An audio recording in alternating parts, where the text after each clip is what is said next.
Want to see how I went from this to this? Watch until the end to find out. The scope of the simulation is the entire planet, so naturally the first step was to add the herds to the world map. At this stage, they roam the savannah, migrating in order to find food. Their populations increase through births and decrease through starvation and old age. If the population is too large or food stressed, they'll divide into two new herds. Down at ground level, we can see the individual animals that make up these herds. Here is the placeholder sprites for the wildebeest. At this stage, they just move around at random. The issue was even more apparent when the herds were smaller. This zebra was just not acting like the animal was meant to be representing. The largest issue was that they weren't forming herds. To combat this, I gave one simple rule: look for the closest herd member that wasn't too close. This was meant to stop smaller sub-herds forming, but in reality it just led to small herds constantly scanning large distances for the others, and the smaller sub-herds constantly swapping members instead of combining into one. This was not great for performance. To make the entire herd be one unit, I then tried another approach. Give the herd a leader and make all the others swarm around it. This performed far better and finally brought the herd together.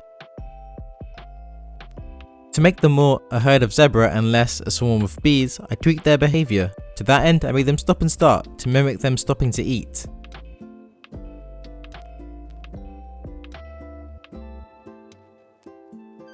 Now the herds were too static, so the herd leader was tasked with finding food hotspots, and where it went, the rest would follow. But now they were regularly travelling large distances again, the performance issues reappeared. Now that they were acting more realistic, I revamped how the herds behaved on the macro scale. The food itself was now more patchy, so different animals were now grouped together.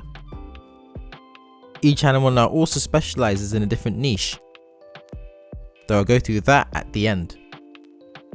The top-down view was then added to better see their behaviours.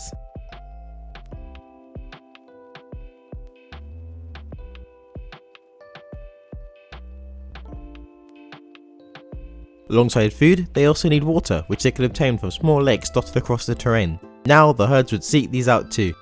This would naturally lead to them gathering at the closest preferred food sources next to a body of water. These giraffes are found in an acacia forest right next to a lake, so here they have easy access to both food and water. In this view, it was clearer than ever the performance hit it took to calculate these long distance paths.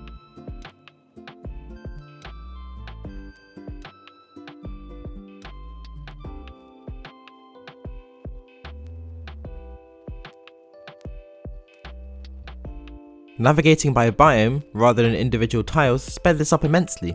However, there's still a bit of a pause as new chunks were loading in. This was unrelated to the pathfinding itself. Now let's run through all the animals and highlight their different behaviours. Giraffes have a medium lifespan and a slow reproductive rate. They can browse from the treetops much more efficiently than anyone else, but they can also eat from the shrubs too. Despite being able to feed from two different food sources, neither forests nor shrublands are all that common, thus limiting their numbers. Impala are not as tall as giraffe, so their feeding range is restricted to the shrublands where they are the most efficient. They have short lives and a high reproductive rate. Shrublands being uncommon keeps their numbers in check. While they technically compete with the giraffes, as they can both eat shrubs, giraffes prefer the treetops, so the overlap is minimal. Zebra also have short lives and high reproductive rates. They feed on grass, which is by far the most common food source, making them in turn one of the most common animals.